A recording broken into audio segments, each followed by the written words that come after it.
US Treasury targets Taliban and Iranian backers with sanctions. The US Treasury Department imposed sanctions targeting Afghanistan's Taliban insurgency on Tuesday, designating 8 people, including 2 Iranians linked to Tehran's Revolutionary Guards Quds Force. The individuals, which include 2 Pakistanis and 4 Afghanis, were identified as global terrorists by the Treasury Department, an action that allows the US government to freeze property or interest in property under American jurisdiction. The sanctions target Taliban members who are involved in suicide attacks or other lethal activities, as well as Iranians who provide material and financial support.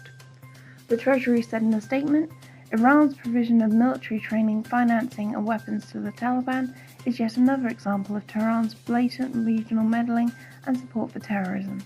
The United States and our partners will not tolerate the Iranian regime exploiting Afghanistan to further their destabilizing behavior. Saudi Arabia and Bahrain add Iran's Revolutionary Guards to terror lists. Saudi Arabia said on Tuesday that it and Bahrain had added Iran's Revolutionary Guards Corps and senior officers of its Quds Force to their lists of people and organizations suspected of involvement in terrorism. The Saudi state news agency, SPA, quoted a statement from the security services, saying Qasim Soleimani, commander of the Quds Force, and the force's Hamed Abdullahi and Abdul Raza Shalai were named on the list. The US Department of the Treasury in 2011 alleged that the trio were linked to a plot to assassinate Saudi Arabia's former ambassador to the United States, Adel Abdullah, and imposed sanctions on them. Chinese bank to stop receiving Iran payments.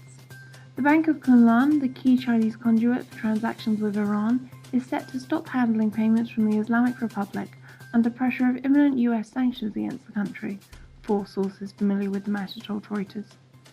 Kunlun, the main official channel for money flows between China and Iran, has verbally informed clients that it will stop accepting Iranian payments to China from November 1st, said the sources, who include external loan agents and business officials who trade with Iran. The bank, which is controlled by the financial arm of Chinese state energy group CNPC, has already quietly suspended euro-dominated payments from Iran in late August, the 4 sources said, declining to be identified due to the sensitivity of the matter. Saudi Arabia ready to boost oil output and spare capacity. Saudi Energy Minister Khalid Al-Faleh said on Tuesday the OPEC kingpin was ready to boost its crude production and spare capacity to help maintain a balance in the global oil market.